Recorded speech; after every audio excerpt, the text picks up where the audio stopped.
ओम नमः शिवाय। हर हर महादेव। आज माघ मास के शुक्ल पक्ष की तृतीया तिथि और शनिवार का दिन है। शुक्ल पक्ष में आने वाली विनायक चतुर्थी का व्रत आज ही रखा जाएगा। अब की बार यह व्रत तृतीया तिथि में है। तो आप सभी श्रोताओं की मंगल कामना के साथ पहले अपने सुनते हैं विनायक जी की कथा, जो विनायक चतुर्थी के दिन सुनी जाती है। तो प्रेम से कहिए, गणेश गजानन की जय हो। कैलाश पर्वत पर शिव पार्वती का दिव्य निवास था। शिव जी, जो सृष्टि के संहारक और योग के प्रतीक हैं, प्राय ध्यान में लीन रहते थे। दूसरी ओर उनकी पत्नी देवी पार्वती हिमालय की पुत्री थी और वो अत्यंत सौम्य, करुणामयी तथा प्रेम से परिपूर्ण थी। यद्यपि देवी पार्वती स्वयं शक्ति का ही स्वरूप है, लेकिन उनके हृदय में एक विशेष इच्छा यह थी कि मैं भी मातृत्व की भावना का अनुभव करूं।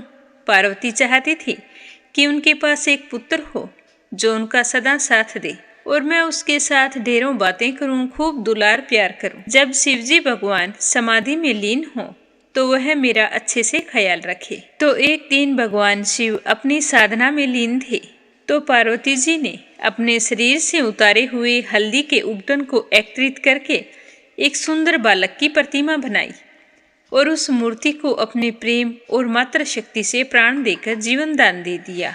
वह बालक तेजस्वी था, जिसका रूप और सौंदर्य बहुत ही अद्भुत था। उसने पार्वती माता को प्रणाम करके कहा कि माता, कहो क्या आज्ञा है। तो पार्वती माँ ने उसे अपने बालक के रूप में स्वीकार किया और उससे कहा कि बेटा, तुम्हारा नाम गणेश है। गणेश बहुत ही आज्ञाकारी था। वह अपनी माँ के प्रति समर्पित था। उसकी बुद्धि और शारीरिक शक्ति अलौकिक थी और पार्वती के हृदय में भी अपने पुत्र के लिए खूब दुलार और स्नेह था।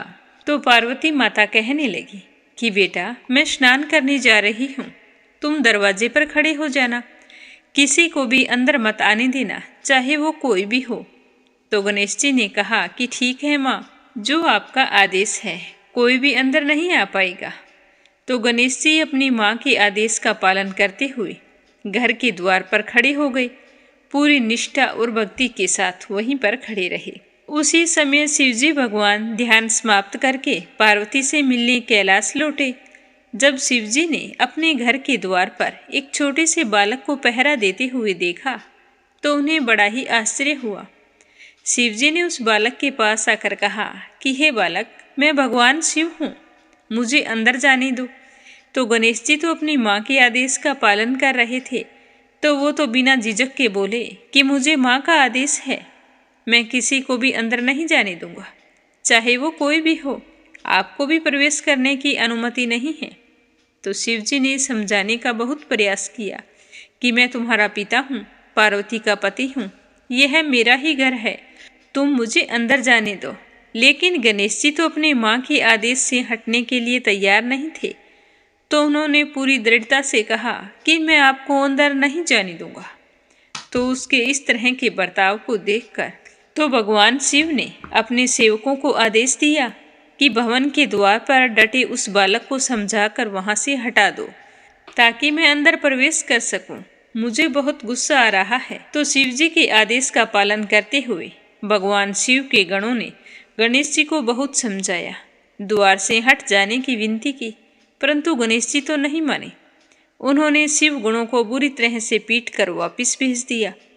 तो शिव जी के गण वापिस आ गए। तो शिव जी ने पूछा कि तुम्हारा यह हाल किसने किया।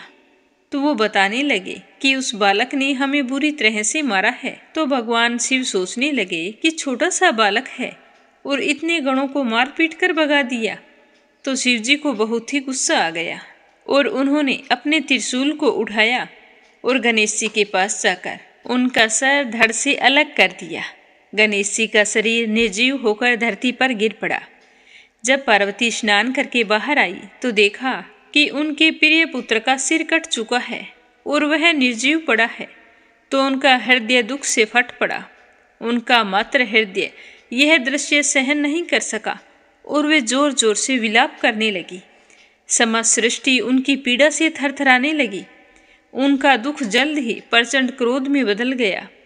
देवी पार्वती ने अपनी दिव्य शक्तियों को जागृत कर लिया और उनकी क्रोधमयी दृष्टि से संपूर्ण ब्रह्मांड में तबाही मचने लगी। प्रकृति का संतुलन बिगड़ गया और समस्त देवतागण भयभीत हो गए।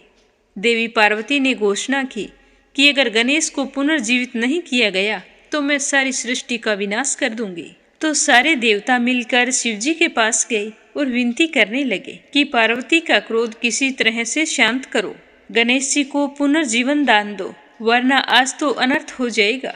शिवजी को भी अपने किए पर पश्चाताप हो रहा था, तो वो पार्वती के पास जाकर बोले कि पार्वती, मैंने अज्ञानतावश यह गलती कर दी है और अब मैं तुम्हारे पुत्र को पुनः जीवन दान देने का वचन देता हूँ।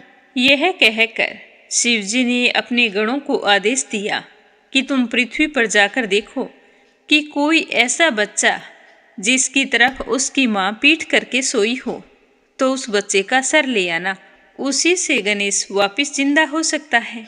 तो शिवजी के गण आदेश पाकर पृथ्वी लोक में चले गए। हर जगह देखा कोई भी माँ अपने बच्चे की तरफ पीठ करके नहीं सोई थी, तो वो निराश होकर वापिस चल पड़े। तो रास्ते में एक घने वन में देखा कि एक हथनी अपने बच्चे की तरफ पीठ करके लेटी थी। तो उस बच्चे का सर काटकर शिवजी के पास ले आई और भगवान शिव ने उस हाथी के बच्चे के सिर को गणेश के शरीर से जोड़ दिया और फिर अपनी दिव्य शक्तियों से उसे जीवन दान दिया। तो गणेश जी पुनः जीवित हो गए, लेकिन अब उनका सिर हाथी का था। पार्वती अपने पुत्र को फिर से जीवित देखकर बहुत ही खुश हुई, परंतु उनके नए रूप को देखकर उन्हें संकोच भी हुआ। वो शिवजी से कहने लगी कि स्वामी, आपने ये क्या किया है? अब मेरे बच्चे को देखकर सारे लोग मजाक बनाएंगे कि देखो हाथी का सर लगा है। तो पार्वती की बात सुनकर शिवजी बोले कि देवी पार्वती, यह केवल तुम्हारा पुत्र नहीं है, ये मेरा भी पुत्र है। मैं गणेश की अदम्य भक्ति और निष्ठा को पहचान गया हूँ। मेरा आशीर्वाद है कि हमारा पुत्र सारे जगत के लिए पूजनीय होगा। हर शुभ कार्य में इसकी सबसे पहले पूजा की जाएगी। कोई भी शुभ कार्य गणेश को याद किए बिना शुरू नहीं होगा। यह सब विघ्नों को हरने वाला, सब बाधाओं को दूर करने वाला होगा। सारे देवता भी इसकी पूजा करेंगे। हर शुभ कार्य में गणेश का नाम सबसे पहले लिया जाएगा। इस प्रकार गणेश जी को गणों का अधिपति गणपति के रूप में सम्मानित किया गया। उन्हें ज्ञान, विवेक और बाधाओं को दूर करने वाले देवता के रूप में पूजा जाने लगा। अब अपने सुनते हैं माघ मास महात्म्य का अगला अध्याय। विष्णु भगवान की जय हो। लोमेश ऋषि कहने लगे कि जिस पिशाच को देवद्युति ने मुक्त किया, वह पहले द्रविड़ नगर में चितर नाम का राजा था। वह बड़ा ही सूरवीर, सत्यपरायण तथा पुरोहितों को आगे करके यज्ञ आदि करता था। दक्षिण दिशा में उसका राज्य था और उसके कोष धन से भरे हुए थे। उसके पास बहुत सारे हाथी, घोड़े और रथ थे और वह अत्यंत शोभा को प्राप्त होता था। बहुत सी स्त्रियों के साथ क्रीड़ा करता था और उसने अनेकों यज्ञ करवाए थे। वह नित्य अतिथियों की पूजा करता था और शस्त्र विद्या में निपुण था। ब्रह्मा, विष्णु और महेश तथा सूर्य की पूजा सदैव किया करता था। वह जंगल में भी स्त्रियों से घिरा हुआ क्रीड़ा किया करता था। एक बार वह पाखंडियों के मंदिर में गया और वेदहीन बसम लगाए महात्मा बने हुए पाखंडियों से उस राजा की बातचीत हुई। तो पाखंडियों ने कहा कि हे राजन, शैव धर्म की महिमा सुनो। इस धर्म के प्रभाव से मनुष्य पाप को काटकर मुक्त हो जाता है। सब वर्णों में शैव मत ही मुक्ति दिलाने वाला है। शिव की आज्ञा के बिना दान, यज्ञ और तपों से कुछ नहीं बनता। शिव का सेवक होकर बसम धारण करने, जटा रखने से ही मनुष्य मुक्त हो सकता है। जटा धारण करने तथा बसम लेपन करने से ही मनुष्य शिव के समान हो जाता है। इसके बराबर कोई पुण्य नहीं है। जटा बसम धारण किए हुए सभी योगी शिव के समान हो जाते हैं। अंध, जड़, नपुंसक तथा मूर्ख सब जटा से ही पहचाने जाते हैं। शूद्र वर्ण के शैव भी पूजनीय हैं। विश्वामित्र क्षत्रिय होकर तप से ब्राह्मण हो गए। वाल्मीकि चोर होकर उत्तम ब्राह्मण हो गए। अतएव शिव के पूजन में किसी बात का विचार नहीं। तप से ही ब्रह्मत्व प्राप्त होता है, जन्म से नहीं। इस कारण शैव का दर्शन उत्तम है तथा शिव के सिवाय दूसरे देवता का पूजन ना करें। शिव तपस्वी को विष्णु का त्याग कर देना चाहिए। विष्णु की मूर्ति का पूजन नहीं करना चाहिए। विष्णु के दर्शन से शिव का द्रोह उत्पन्न होता है और शिव के द्रोह से रौरव आदि नरक मिलते हैं। इसी से भवसागर से पार होने के लिए विष्णु का नाम नहीं लेना चाहिए। शिव भक्त निशंक होकर जो शिव से प्रेम करता है वह कैलाश में वास करता है, इसमें कुछ भी संदेह नहीं है। इस धर्म का पालन करने वालों का कभी नाश नहीं होता। तो इस पाखंडी के ऐसे वचन सुनकर राजा ने मोह में आकर उनका धर्म ग्रहण कर लिया और वैदिक धर्म को त्याग दिया। वह श्रुति, स्मृति और ब्राह्मणों की निंदा करने लगा। उसने अपने घर के अग्निहोत्र को बुझा दिया और धर्म के सारे कार्य बंद कर दिए। विष्णु जी की निंदा और वैष्णवों से द्वेष करने लगा और कहने लगा कि कहाँ है विष्णु, कहाँ देखा जाता है, कहाँ रहता है, किसने देखा है। जो लोग नारायण का भजन करते थे तो उनको ये सुनकर बहुत ही दुख होता, पर राजा तो विष्णु भगवान को बिल्कुल ही भूल चुके थे। पाखंडियों का मत ग्रहण करके राजा वेद, वैदिक धर्म, व्रत, दान और दानियों को ही नहीं मानते थे। अब वह राजा अन्याय से दंड देता। वह कामी राजा सदा स्त्रियों के समूह से घिरा रहता और क्रोध से भरा रहता। गुरु तथा पुरोहितों के वचनों को नहीं मानता था। पाखंडियों पर विश्वास करता हुआ उनको गांव, हाथी, घोड़े और सोने आदि का दान देता था और उनके कहे अनुसार सारे कार्य करता। भस्म धारण करता और मस्तक पर जटा रखता और जो कोई विष्णु जी का नाम लेता तो उसको मृत्यु का दंड दे देता। उसने पूरे नगर में ऐलान करा दिया था भी कोई भी आदमी विष्णु का नाम ना ले। अगर किसी ने चोरी छुपे लिया और मुझे पता चल गया तो उसे मृत्यु दंड दे दिया जाएगा। तो उसके भय से ब्राह्मणों तथा वेश्यों ने उस देश को छोड़ दिया और दूसरे देशों में चले गए। सारे देशवासी केवल नदी के जल से जीते थे। जीविका से दुखी होकर वृक्ष आदि नहीं लगाते थे और ना ही खेती बाड़ी करते थे। प्रजा अन्न के अभाव से गला सड़ा अन्न भी खा लेती थी। आचार, विचार, अग्नि क्रिया सबको छोड़कर काल रूप की तरह वह राजा शासन करता था। कुछ काल पश्चात उसकी मृत्यु हो गई और वैदिक रीति से उसकी क्रिया भी नहीं की गई। तो वह यमदूतों के अनेक प्रकार के दुख उठाता रहा। कहीं लोहे की कीलों पर चलना पड़ा तो कहीं जलते अंगारों पर चलना पड़ा और जहाँ पर सूर्य अति तीव्र होता वहाँ पर ना छाया होती ना वृक्ष होता। इस तरह वह भयानक कष्ट उठा रहा था। कहीं लोहे के डंडों से पीटा गया, कहीं बड़े बड़े दांतों वाले भेड़ियों और कुत्तों से काटा गया। इस प्रकार दूसरे पापियों का हाहाकार सुनता हुआ वह राजा यमलोक में पहुंच गया। फिर उसे कौन कौन सी यातना भुगतनी पड़ी यह सुनेंगे कल के अध्याय में। आज के अध्याय का समापन हुआ। प्रेम से बोलो विष्णु भगवान की जय हो। अब अपने सुनते हैं भागवत कथा का आगे का अध्याय। तो प्रेम से कहिए विष्णु जी के अनंत स्वरूपों की जय हो। भागवत कथा की जय हो। राधे कृष्ण की जय हो। हे प्रभु, यह शरीर आपका सेवा का साधन होकर जब आपके पथ का अनुरागी हो जाता है तब आत्मा हितैषी और प्रिय व्यक्ति के समान आचरण करता है। आप जीवन के सच्चे हितैषी, प्रियतम और आत्मा ही हैं और सदा सर्वदा जीवन को अपनाने के लिए तैयार भी रहते हैं।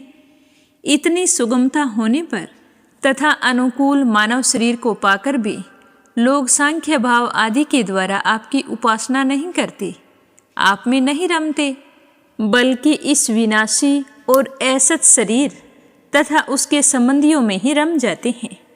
उन्हीं की उपासना करने लगते हैं और इस प्रकार अपनी आत्मा का हनन करते हैं, उसे अधोगति में पहुंचाते हैं। भला यह कितने कष्ट की बात है। इसका फल यह होता है उनकी सारी वृत्तियाँ, उनकी सारी वासनाएं शरीर आदि में ही लग जाती है और फिर उनके अनुसार उनको पशु पक्षी आदि ना जाने कितने कितने बुरे शरीर ग्रहण करने पड़ते हैं और इस प्रकार अत्यंत भयानक जन्म मृत्यु के रूप में संसार में भटकते रहना पड़ता है। हे प्रभु, बड़े बड़े विचारशील योगी यदि अपने प्राण, मन और इंद्रियों को वश में करके दृढ़ योगाभ्यास के द्वारा हृदय में आपकी उपासना करते हैं, परंतु आश्चर्य की बात तो यह है कि उन्हें जिस पद की प्राप्ति होती है उसी पद की प्राप्ति उन स्त्रुओं को भी हो जाती है जो आपसे अपना वैर भाव रखते हैं, क्योंकि स्मरण तो वे भी करते हैं। कहाँ तक कहें, क्या क्या कहें। भगवान, ये स्त्रियां जो आपको अज्ञानवश परिच्छिन्न मानती है और आपकी शेष नाग के समान मोटी, लंबी तथा सुकुमार भुजाओं के प्रति काम भाव से आसक्त रहती है, जिस परम पद को प्राप्त करती है वही पद हम श्रुतियों को भी प्राप्त होता है।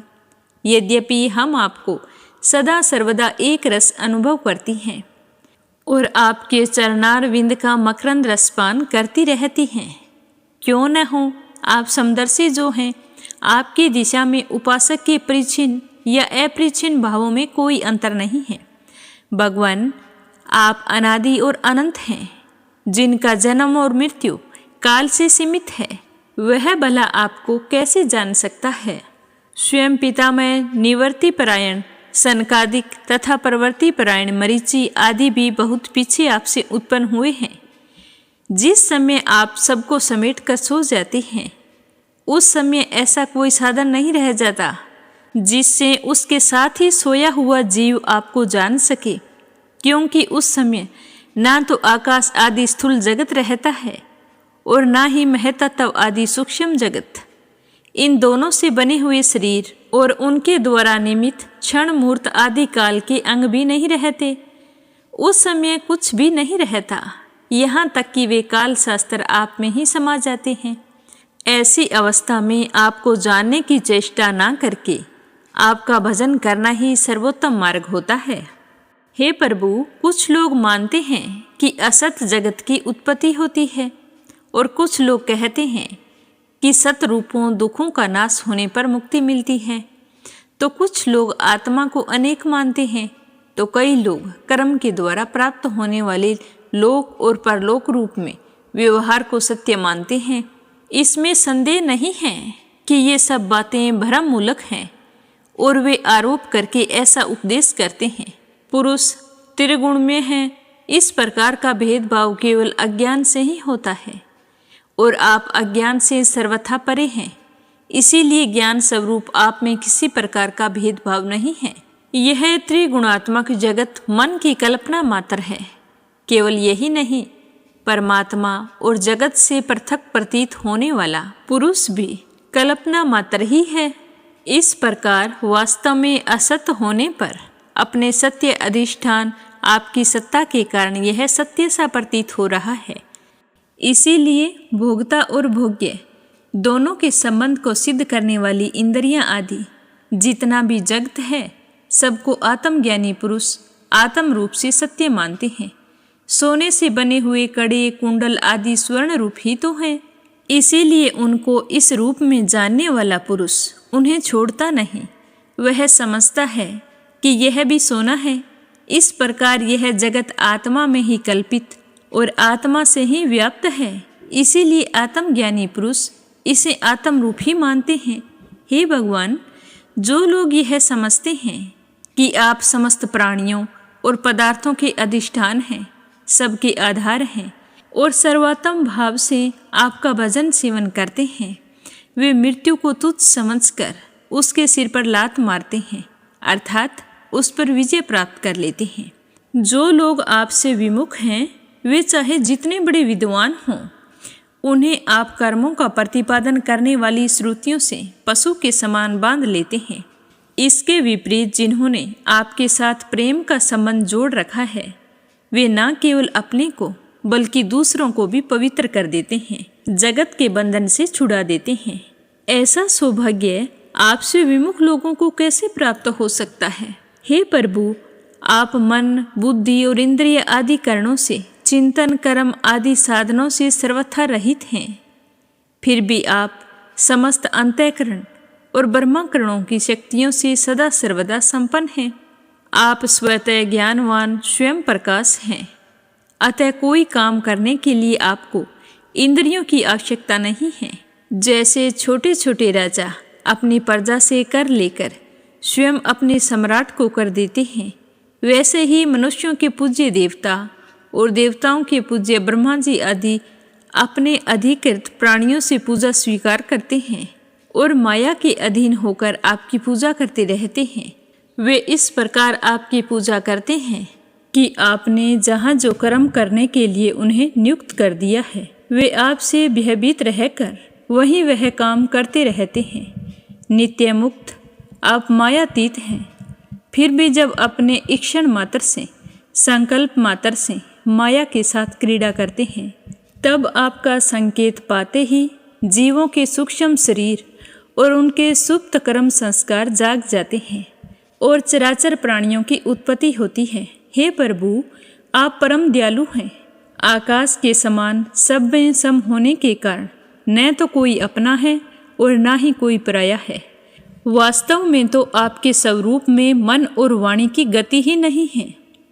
आप में कार्य कारण रूप प्रपंच का अभाव होने से ब्रह्मा दृष्टि से आप शून्य के समान ही जान पड़ते हैं, परंतु उस दृष्टि के अधिष्ठान होने के कारण आप परम सत्य हैं।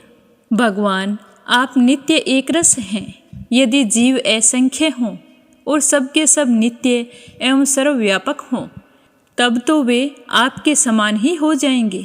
उस हालात में वे शासित हैं और आप शासक, यह बात बन ही नहीं सकती, और तब आप उनका नियंत्रण कर ही नहीं सकते। उनका नियंत्रण आप तभी कर सकते हैं जब वे आपसे उत्पन्न एवं आपकी अपेक्षा न्यून हों। इसमें संदेह नहीं कि ये सब के सब जीव तथा इनकी एकता या विभिन्नता आपसे ही उत्पन्न हुई है। इसीलिए आप उनमें कारण रूप से रहते हुए भी उनके नियामक हैं। वास्तव में आप उनमें सम रूप से स्थित हैं, परंतु यह जाना नहीं जा सकता कि आपका वह स्वरूप कैसा है, क्योंकि जो लोग ऐसा समझते हैं कि हमने जान लिया, उन्होंने वास्तव में आपको जाना ही नहीं। उन्होंने तो केवल अपनी बुद्धि के विषय को जाना है, जिससे आप परे हैं, और साथ ही मति के द्वारा जितनी वस्तुएं जानी जाती है, वे मणियों की भिन्नता के कारण भिन्न भिन्न होती है। इसीलिए उनकी दुष्टता एक मत के साथ दूसरे मत का विरोध प्रत्यक्ष ही है। अतएव आपका स्वरूप समस्त मतों के परे है। हे स्वामिन, जीव आपसे उत्पन्न होता है, यह कहने का ऐसा अर्थ नहीं है कि आप परिणाम के द्वारा जीव बनाते हैं। सिद्धांत तो यह है कि प्रकृति और पुरुष दोनों ही अजन्मा है, अर्थात उनका वास्तविक स्वरूप जो आप हैं कभी वृत्तियों के अंदर उतरता नहीं, जन्म नहीं लेता। तब प्राणियों का जन्म कैसे होता? अज्ञान के कारण प्रकृति को पुरुष और पुरुष को प्रकृति समझ लेने से, एक का दूसरे के साथ संयोग हो जाने से, जैसे बुलबुला नाम की कोई स्वतंत्र वस्तु नहीं है, परंतु उपादान कारण जल और निमित्त कारण वायु के संयोग से उसकी सृष्टि हो जाती है। प्रकृति में पुरुष और पुरुष में प्रकृति का अभ्यास, एक में दूसरे की कल्पना हो जाने के कारण ही जीवों के विविध नाम और गुण रख लिए जाते हैं। अंत में जैसे समुद्र में नदियाँ और मधु में समस्त पुष्पों के रस समा जाते हैं, वैसे ही सबके सब उपाधि रहित आप में समा जाते हैं। इसीलिए जीवों की भिन्नता और उनका पृथक अस्तित्व आपके द्वारा नियंत्रित है। उनकी पृथक स्वतंत्रता और सर्वव्यापकता आदि वास्तविक सत्य को न जानने के कारण ही मानी जाती है। हे भगवान, सभी जीव आपकी माया से भ्रम में भटक रहे हैं, अपने को आपसे पृथक मानकर जन्म मृत्यु का चक्कर काट रहे हैं, परंतु बुद्धिमान पुरुष इस भ्रम को समझ लेते हैं और संपूर्ण भक्ति भाव से आपकी शरण ग्रहण करते हैं, क्योंकि आप जन्म मृत्यु के चक्कर से छुड़ाने वाले हैं। यद्यपि शीत, ग्रीष्म और वर्षा, इन तीनों भोगों वाला काल चक्कर आपका भ्रू विलास मात्र है, वह सबको भयभीत करता है, परंतु वह उन्हीं को बार बार भयभीत करता है जो आपकी शरण ग्रहण नहीं करते। उन्हें भला जन्म मृत्यु रूप संसार का भय कैसे हो सकता है? हे प्रभु, जिन योगियों ने अपनी इंद्रियों और प्राणों को वश में कर लिया है, वे भी जब गुरुदेव के चरणों की शरण ना लेकर उछल एवं अत्यंत चंचल मन तुरंग को अपने वश में करने का प्रयत्न करते हैं, तब वे अपने साधनों में सफल नहीं होते। उन्हें बार बार खेद और सैकड़ों विपत्तियों का सामना करना पड़ता है। केवल श्रम और दुख ही उनके हाथ लगता है। उनकी ठीक वही दशा होती है जैसे समुद्र में बिना कर्णधार की नाव पर यात्रा करने वाले व्यापारियों की होती है। तात्पर्य यह है कि जो मन को वश में करना चाहते हैं उनके लिए कर्णधार गुरु की अनिवार्य आवश्यकता है। हे भगवान, आप अखंड आनंद स्वरूप और शरणगतों के आत्मा हैं। आपके रहते स्वजन, पुत्र, देह, स्त्री, धन, महल, पृथ्वी, प्राण और रथ आदि से क्या प्रयोजन है।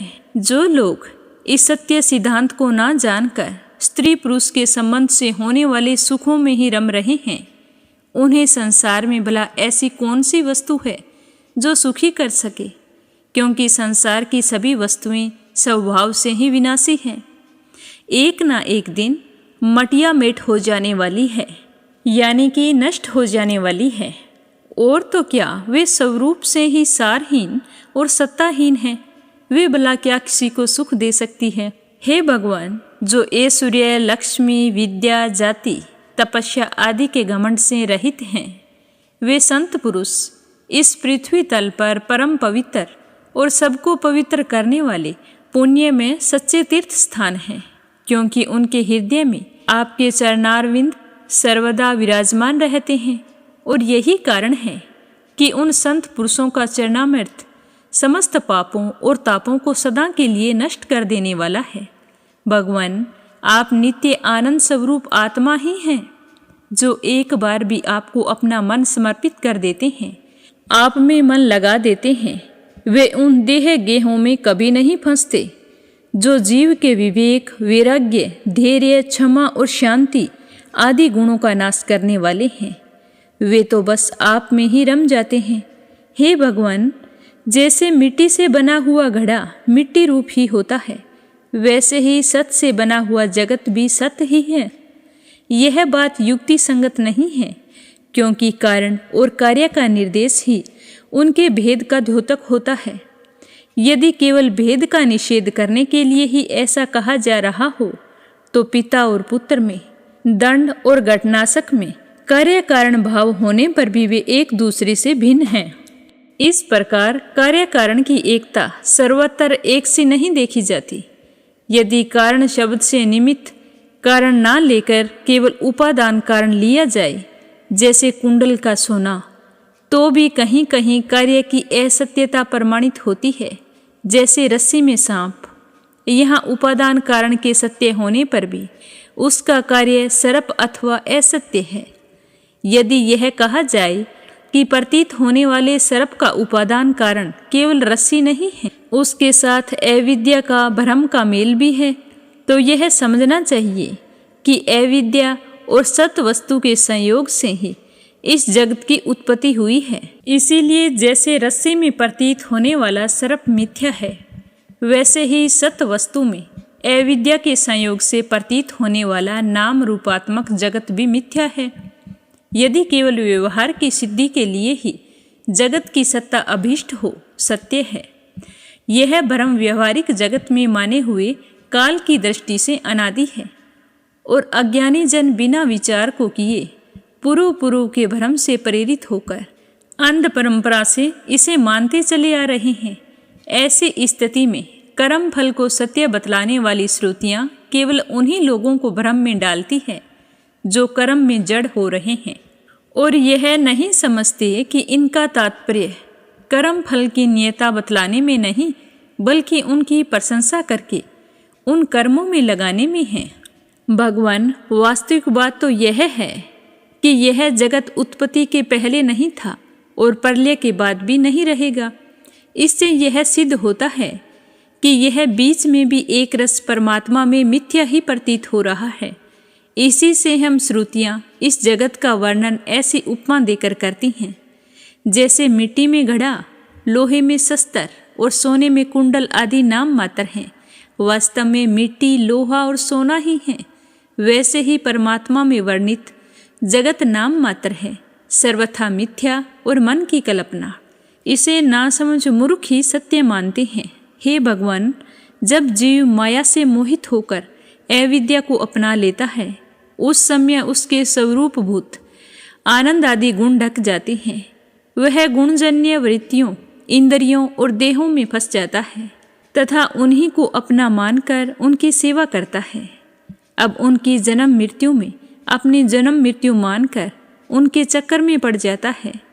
परंतु हे प्रभु, जैसे सांप अपने कैंचुली से कोई संबंध नहीं रखता, उसे छोड़ देता है, वैसे ही आप माया अविद्या से कोई संबंध नहीं रखते, उसे सदा सर्वदा छोड़े रहते हैं।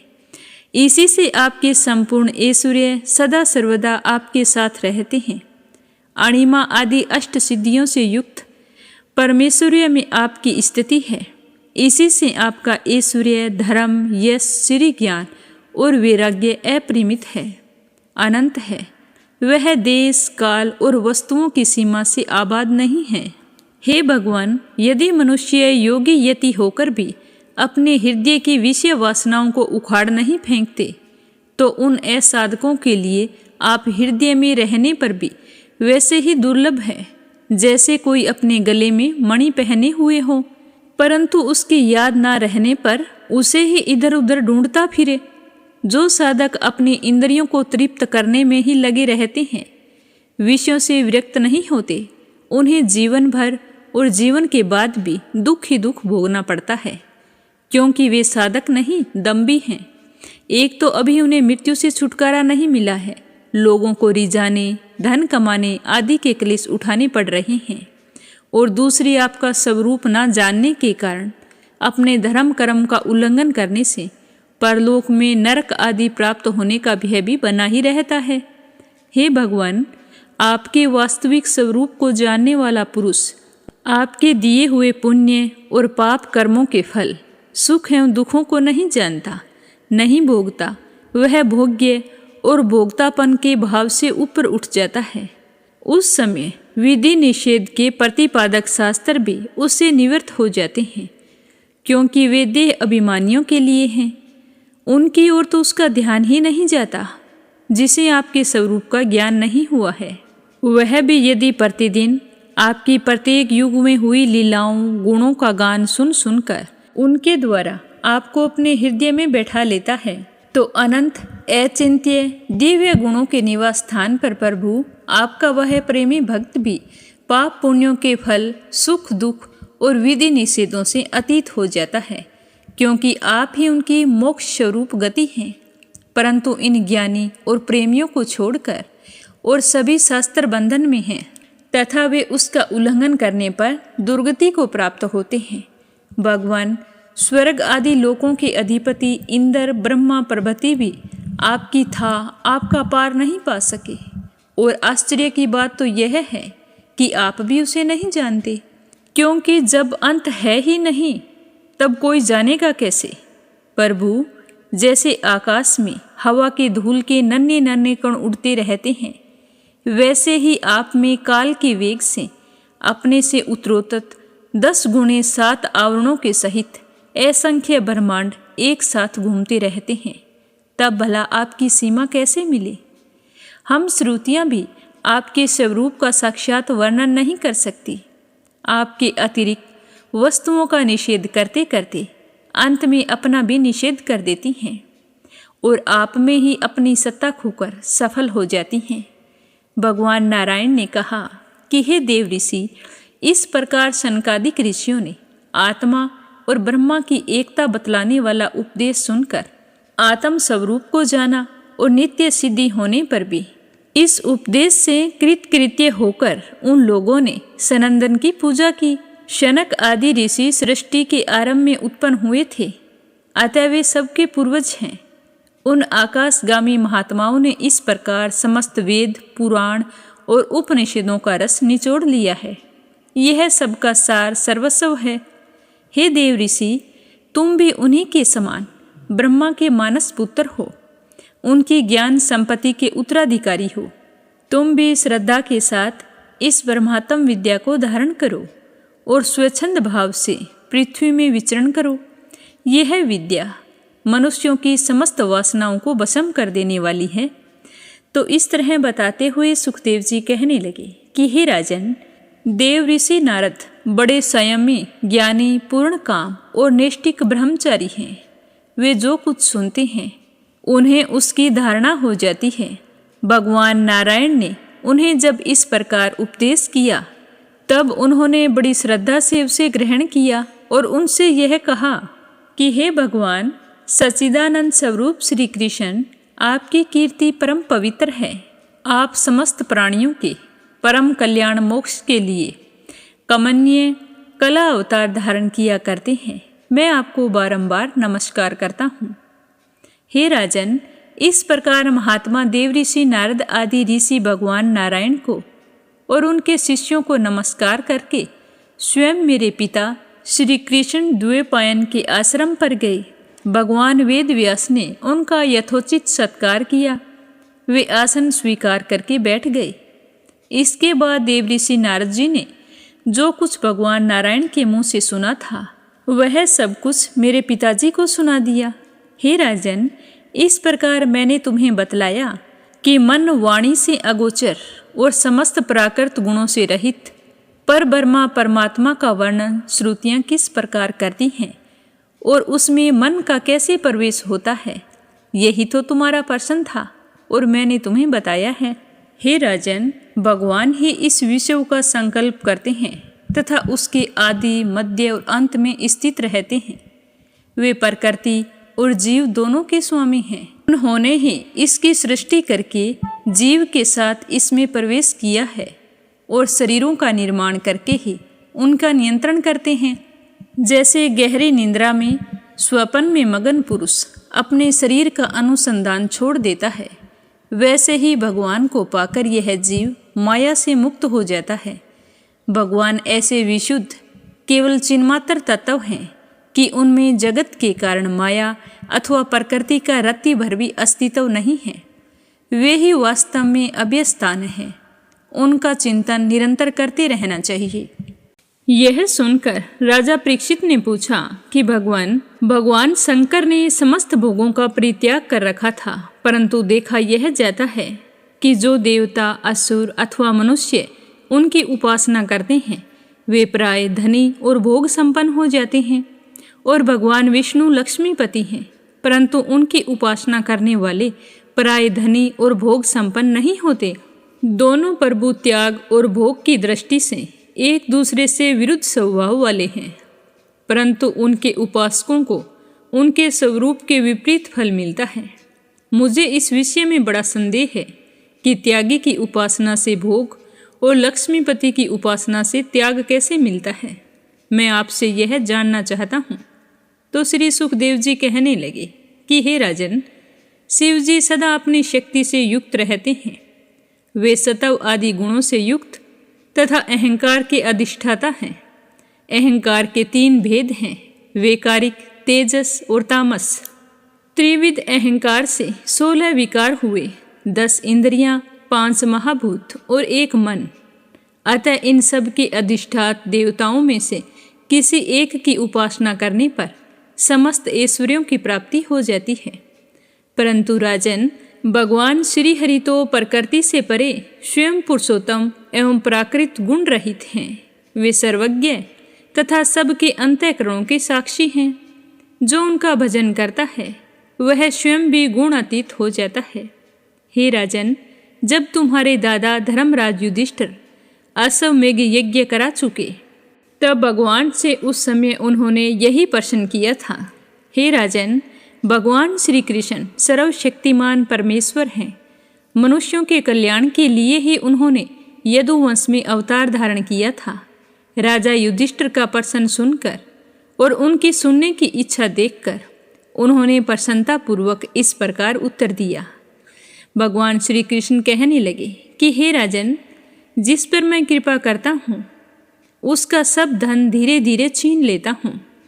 जब वह निर्धन हो जाता है तब उसके सगे संबंधी उसके दुखाकुल चित्त की परवाह न करके उसे छोड़ देते हैं। फिर वह धन के लिए उद्योग करने लगता है, तब भी मैं उसका प्रयत्न निष्फल कर देता हूँ। इस प्रकार बार बार असफल होने के कारण जब धन कमाने से उसका मन विरक्त हो जाता है, उसे दुख समझकर वह उधर से अपना मुंह मोड़ लेता है और मेरे प्रेमी भक्तों को आश्रय लेकर उनसे मेल जोल करता है। तब मैं उस पर अपनी अहेतुक कृपा की वर्षा करता हूँ। मेरी कृपा से उसे परम सूक्ष्म अनंत सच्चिदानंद स्वरूप पर ब्रह्मा की प्राप्ति हो जाती है। इस प्रकार मेरी प्रसन्नता और मेरी आराधना बहुत कठिन है। इसी से साधारण लोग मुझे छोड़कर मेरे ही दूसरे रूप अन्याय के देवताओं की आराधना करते हैं। दूसरे देवता आशुतोष हैं। वे झटपट पिघल पड़ते हैं और अपने भक्तों को साम्राज्य लक्ष्मी दे देते हैं।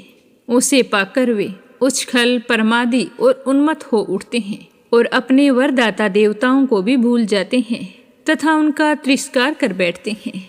इस तरह बताते हुए सुखदेव जी कहने लगे कि हे राजन, ब्रह्मा, विष्णु और महादेव ये तीनों श्राप और वरदान देने में समर्थ हैं, परंतु इनमें महादेव और ब्रह्मा शीघ्र ही प्रसन्न या रुष्ट होकर वरदान अथवा श्राप देते हैं, परंतु विष्णु भगवान वैसे नहीं हैं।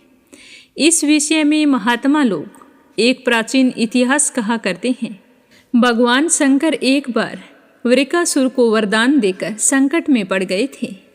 हे राजन, वृकासुर शकुनी का पुत्र था। उसकी बुद्धि बहुत ही बिगड़ी हुई थी। एक दिन कहीं जाते समय उसने देव ऋषि नारद जी को देख लिया और उनसे पूछा कि तीनों देवताओं में सबसे पहले प्रसन्न होने वाले देवता कौन हैं? तो देव ऋषि नारद ने कहा कि तुम भगवान शंकर की आराधना करो, इससे तुम्हारा मनोरथ बहुत ही जल्दी पूर्ण हो जाएगा। भगवान बोले, शंकर थोड़े से ही गुणों से शीघ्र प्रसन्न और थोड़े से अपराध से तुरंत ही क्रोध कर बैठते हैं। तो रावण और बाणासुर ने केवल बंदी जनों के समान शंकर जी की कुछ स्तुतियां की। इसी से वे उन पर प्रसन्न हो गए और उन्हें अतुलनीय ऐश्वर्य भी दे दिया। बाद में रावण के कैलाश उठाने और बाणासुर के नगर की रक्षा का भार लेने से वे उनके लिए संकट में भी पड़ गए थे। तो नारद जी का उपदेश पाकर वृकासुर केदार क्षेत्र में गया और अग्नि को भगवान शंकर का मुख मानकर अपने शरीर का मांस काट काट कर उसमें हवन करने लगा। इस प्रकार 6 दिन तक उपासना करने पर जब भगवान शंकर के दर्शन नहीं हुए तब उसे बड़ा ही दुख हुआ। 7वें दिन केदारनाथ में तीर्थ स्नान करके उसने अपने भीगे बालों वाले मस्तक को कुल्हाड़े से काटकर हवन करना चाहा। हे राजन, जैसे जगत में कोई दुखवश आत्महत्या करने जाता है तो हम लोग करुणावश उसे बचा लेते हैं, वैसे ही परम दयालु भगवान शंकर ने वरकासुर के आत्मघात के पहले ही अग्निकुंड से अग्निदेव के समान प्रकट होकर अपने दोनों हाथों से उसके दोनों हाथ पकड़ लिए और गला काटने से रोक दिया। उसका स्पर्श होते ही वरकासुर के अंग ज्यों के त्यों पूर्ण हो गए। भगवान शंकर ने वरकासुर से कहा कि प्यारे वरकासुर, बस करो, बहुत हो गया। मैं तुम्हें वरदान देना चाहता हूँ। तुम मुंह मांगा वरदान मांग लो। मैं तो अपने शरणागत भक्तों पर केवल जल चढ़ाने से ही संतुष्ट हो जाया करता हूँ। भला तुम इस झूठे मूठे शरीर को क्यों पीड़ा दे रहे हो? हे राजन, अत्यंत पापी वरकासुर ने समस्त प्राणियों को भयभीत करने वाला यह वरदान मांगा कि मैं जिसके सर पर हाथ रख दूं वो वहीं पर मर जाए। तो उसकी यह याचना सुनकर भगवान रुद्र पहले तो कुछ अनमने से हो गए, फिर हंसकर कह दिया कि अच्छा ऐसा ही होगा। तो ऐसा वरदान देकर भगवान बोले शंकर ने सांप को अमृत पिला दिया था। भगवान शंकर के इस प्रकार कह देने पर वरकासुर के मन में यह लालसा हो आई कि मैं पार्वती को ही हर लूं। वह असुर शंकर जी के वर की परीक्षा लेने के लिए उन्हीं के सर पर हाथ रखने का उद्योग करने लगा। अब तो शंकर जी अपने दिए हुए वरदान से भयभीत हो गए और वरकासुर उनका पीछा करने लगा। वे उसे डर कर कांपते हुए भागने लगे और भागते भागते वे पृथ्वी, स्वर्ग और दिशाओं के अंत तक दौड़ते गए, परंतु फिर भी उसे पीछा करते हुए देखकर उत्तर की ओर बढ़े।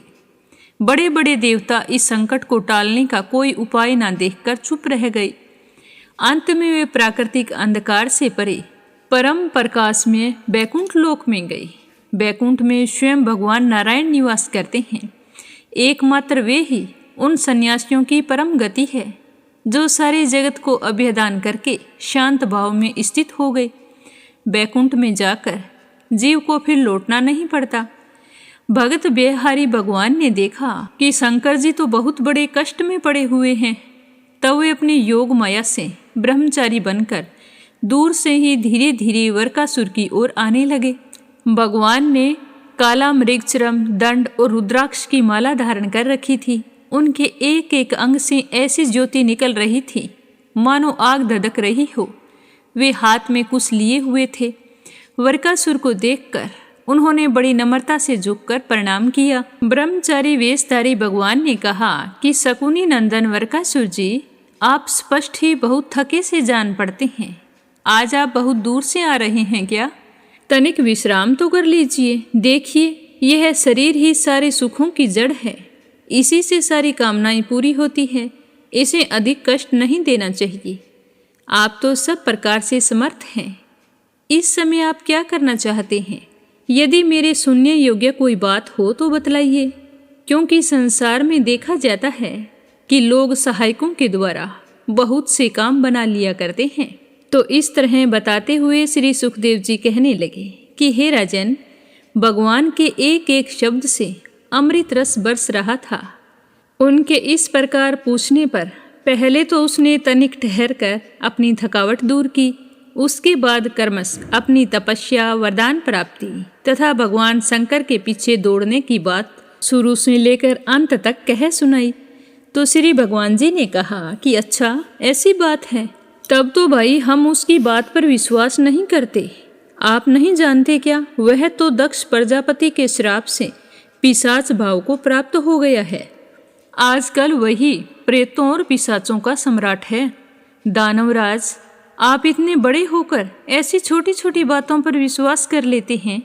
आप यदि अब भी उसे जगत गुरु मानते हो और उसकी बात पर विश्वास करते हो तो झटपट अपने सिर पर हाथ रखकर परीक्षा कर लीजिए। दानव शिरोमणि, यदि किसी प्रकार शंकर जी की बात असत्य निकले तो उस असत्यवादी को मार डालिए, जिससे मैं फिर कभी झूठ नहीं बोल सके। हे राजन, भगवान ने ऐसी मोहित करने वाली अद्भुत और मीठी बात कही कि उसकी बुद्धि और विवेक जाता रहा। उस दुर्बुद्धि ने भूलकर अपने ही सर पर हाथ रख लिया। बस उसी क्षण उसका सर फट गया और वह वहीं धरती पर गिर पड़ा, मानो उस पर बिजली गिर पड़ी हो। उस समय आकाश में देवता लोग जय जय नमो नमः साधु साधु के नारे लगाने लगे।